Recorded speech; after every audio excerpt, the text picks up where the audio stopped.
Welcome to Live Life on Purpose with Jose and Jeff Feliciano from Feliciano Financial Group.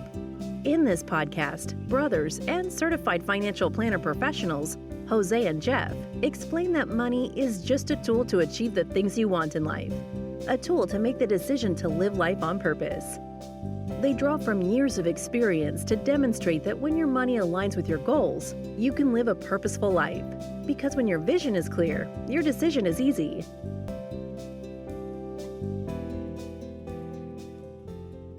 Hello and welcome to Live Life on Purpose with Jose and Jeff Feliciano. Jose, so good to be back with you.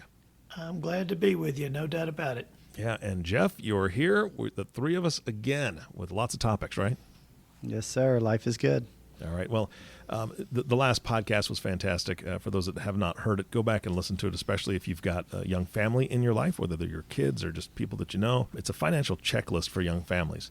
And today you guys are almost piggybacking off of that. I don't want to say it that way necessarily, but you guys are talking about blended families and the financial considerations before and after the wedding, because there's a lot to consider there when there's existing kids and there's all sorts of other things that are introduced into the situation besides just a straightforward marriage, correct?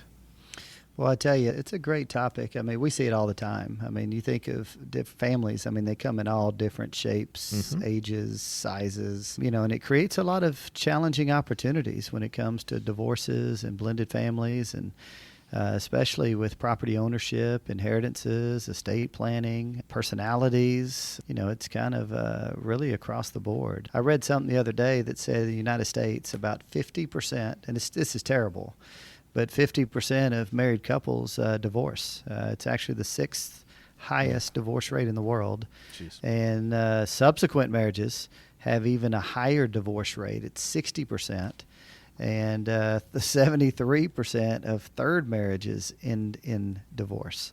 So it creates this very emotional, financially devastating, it can be, and just creates a whole lot of sets of challenges and planning considerations that we have to take into consideration when we have kids from prior marriages, and debt issues and credit issues and property issues. Yeah.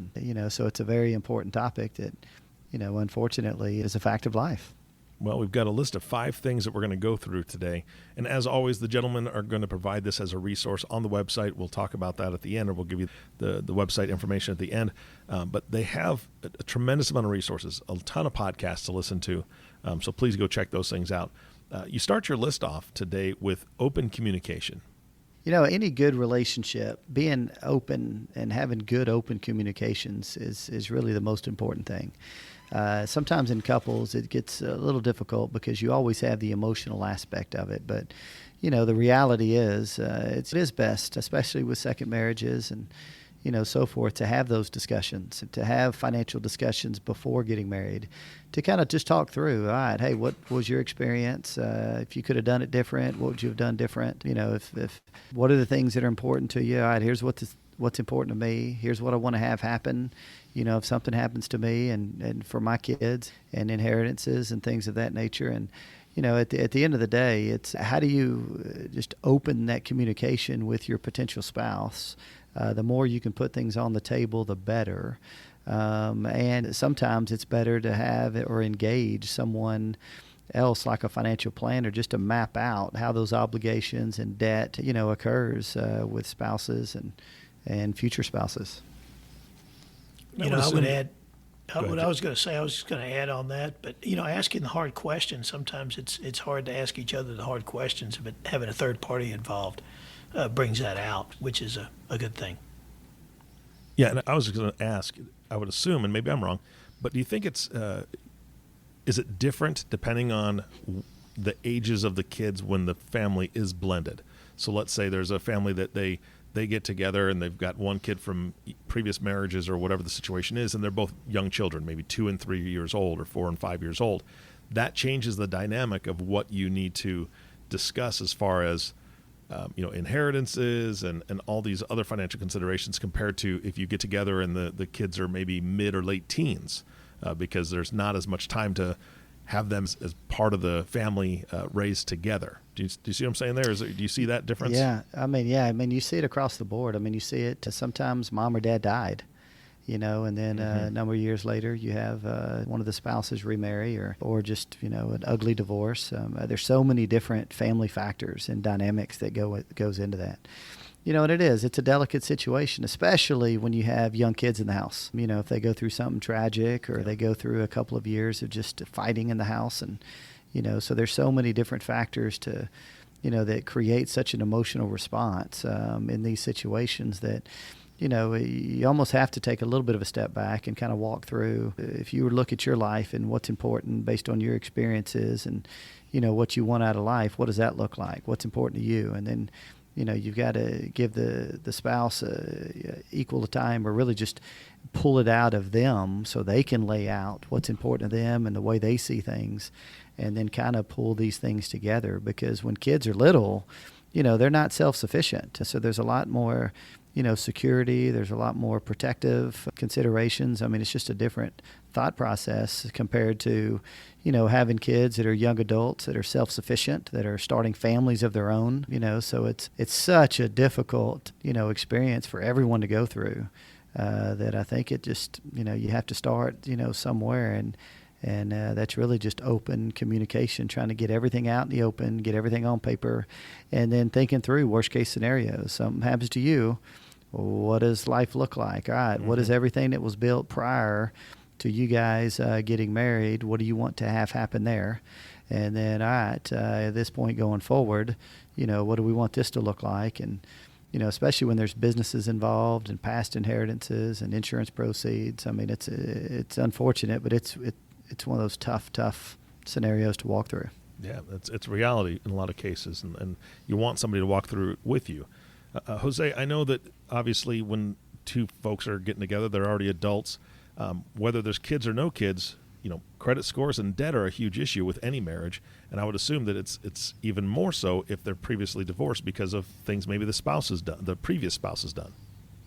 Yeah, and that kind of puts you in a big challenge going forward. But one thing I think we covered in the last podcast, love is blind, and I always wondered what that statement actually meant. But when you fall in love, you look at the strengths and you never look at the weaknesses. But once you get married, we have a tendency to focus on the weaknesses, and that kind of damages the relationship, in my opinion, based on my experience.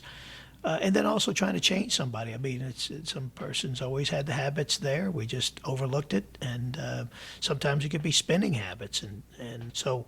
Yeah, credit and debt is very important, and I think Jeff just you got situations where one parent has two kids, and the other one had two kids from a previous marriage, and then they had one together, and I think really laying it out on and what if one passes away? What do you want to have happen to each child? It's really you really got to think through what you want to have happen to your estate. And credit scores is a big deal because it does prevent you from buying future property, and sometimes downsizing kind of can go a lot of different ways. Yeah. But reducing debt, and I think the number one cause of divorces is financially. So if you can reduce debt and be at a place where you keep your credit score up, I think that helps a lot. Yeah, let me, and just to reiterate, subsequent marriages, unfortunately, has a 60% divorce rate. 73% of all third marriages. So it's just a reality check, and I think it's just definitely fair, at least just to have the conversation. If you're going to buy a property together and build a life together, just to go in with one foot in, not the relationship. I'm just talking about finances. And it is recommended that I've seen in books and studies, and maybe it's okay. Let's have an account together that we're going to pay bills and share bills and take care of whatever the case may be. But then let's have, all right, I've got my account. All right, you've got your account. And it's okay to keep things separate. What are the things we're going to keep separate? What are the things we're going to share together? And then, all right, what steps do we take to build a life together from this point going forward? But, that communication and just making sure that those plans are kind of built together, it's critically important. Because unfortunately, especially with the credit scores, I mean, some marriages, when they do end, they end in financial despair.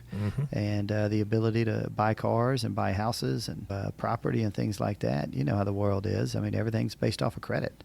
And I would add real quick on credit, sometimes the husband has the credit and the wife does not have any credit. So, sometimes having your own credit cards or your own things titled in your name is an advantage if you're, responsible and you want to kind of pave the way to where you're not strapped down. And Jose, I know that you mentioned, when you were talking about credit scores and debt, you mentioned property ownership. And that's something that, Jeff, you and I have spoken about before, even offline, about different things. And you have on your list property ownership and beneficiaries. And then in some parentheses here, you have sole and joint. So what do you mean by that, Jeff? Yeah, I mean, there's two types of personal property in a marriage. There's sole, or, separate property. And then there's joint or community property. So, sole property is what's acquired before the marriage, separate property, maybe from death or divorce of their previous spouse, maybe from an inheritance from a mom, dad, aunt, uncle. But it's important to title those assets and just keep them separate. You just keep them in your name. That way it identifies it as separate. They're not commingled. So that way it just keeps everything nice and clean. You can put and change titles of those properties, or especially with accounts, to where maybe upon death it's a transfer on death agreement to where you can list who you want it to go to. But it's just very important that you keep those identified from a titling standpoint as separate and just not commingled. Just to add to that, a lot of blended families, they kind of want their own plan. So, just in case something did happen in this relationship based on their experience in the past, that we see a lot of couples that, I'd like to have my own plan just to know that I'm okay if something worse was to happen. And then the male says the same thing. So having two plans and then having another plan together is, I guess it gives a peace of mind knowing that both of them are independent and they have that type of relationship that where they feel safe based on their past. No doubt. So safe and secure. Because one of the big mistakes that we see all the time is people are very quick, make sole or separate property into joint property. And then when you combine it, then it becomes joint and community property. I would add on that, the old Cinderella story, where, if you have two kids and the other person has two kids and you get married, and then what happens when one of you pass away and then they get remarried?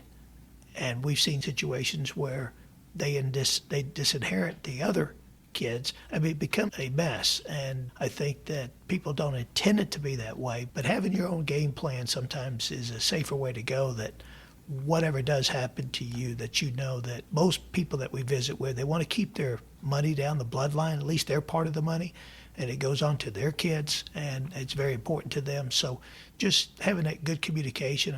I know we started off on communication, but what do you really want to have happen if something did happen to you with your kids, and then you've got their kids, and then you've got kids that are together. So it does take planning, and I think that when you have good communication, that's going to give you the peace of mind, and you'll start taking action moving into the future.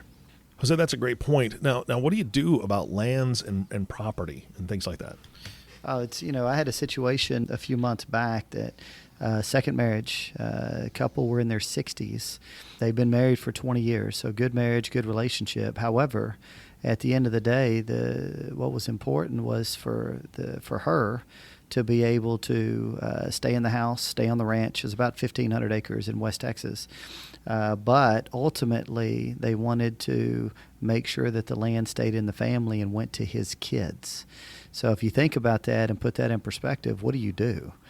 So that kind of goes back to the conversations around proper estate planning and making sure that, we get our wills and trusts in order. And, some scenarios you may need to create a life estate to where my spouse is able to live there. She's able to live there for the next 5, 10, 15, 20 years or the rest of her life.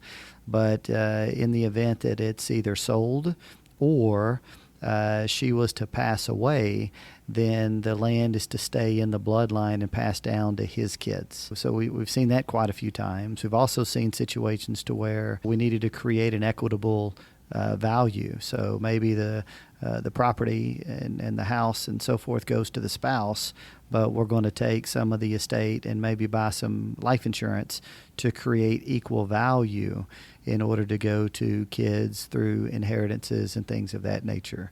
So I think those scenarios, carry the common thread is, just good communication.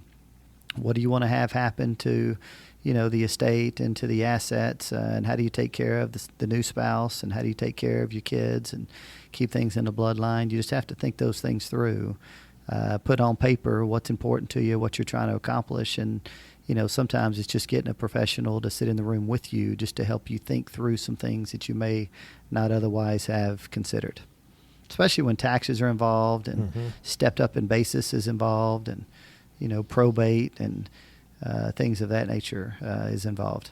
Well, getting a professional involved is just smart, because as a consumer, we don't know the questions to ask, right? I mean, that's what you guys bring to the table.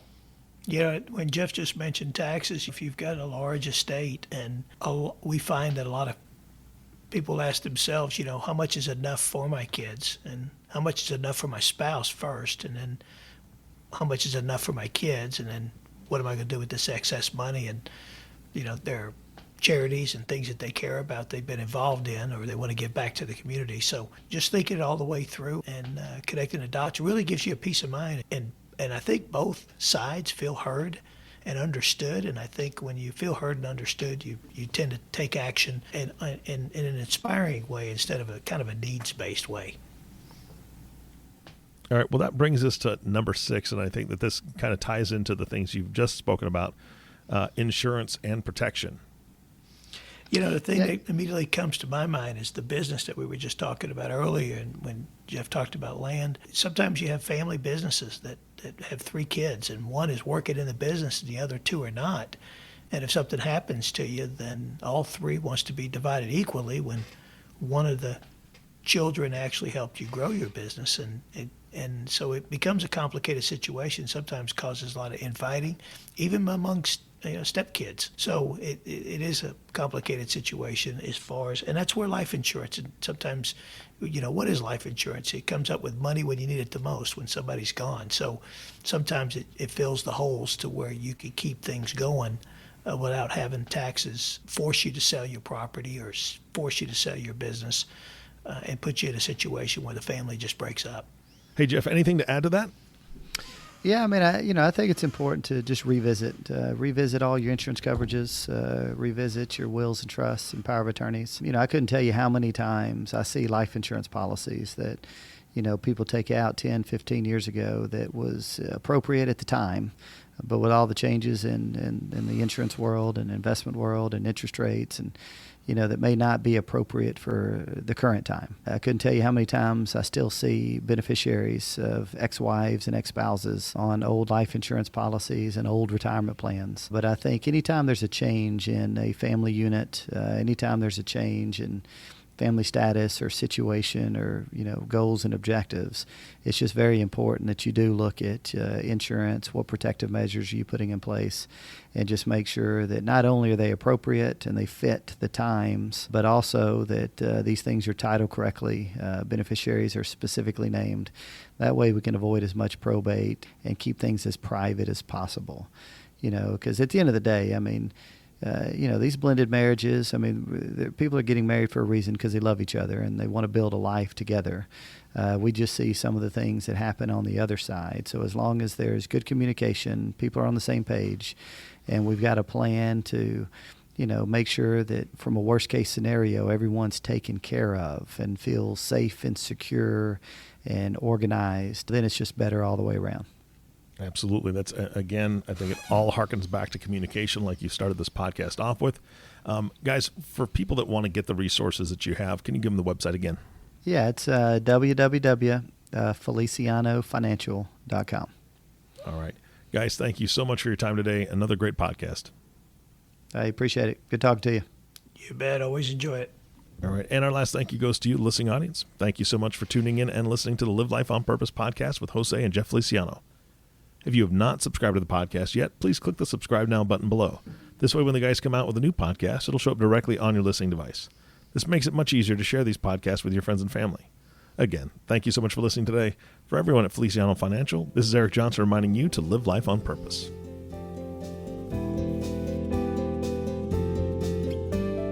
Thank you for listening to Live Life on Purpose with Jose and Jeff Feliciano. Click the subscribe button below to be notified when new episodes become available. The information covered and posted represents the views and opinions of the guest and does not necessarily represent the views or opinions of Feliciano Financial Group. The content has been made available for informational and educational purposes only. The content is not intended to be a substitute for professional investing advice. Always seek the advice of your financial advisor or other qualified financial service provider with any questions you may have regarding your investment planning. Securities offered through Lion Street Financial, LLC, LSF, member FINRA SIPC. Investment advisory services offered through Lion Street Advisors, LLC. Feliciano Financial does not offer legal or tax advice. Tax and legal services offered are separate from the services offered through Lion Street Financial. Please consult the appropriate professional regarding your individual circumstance.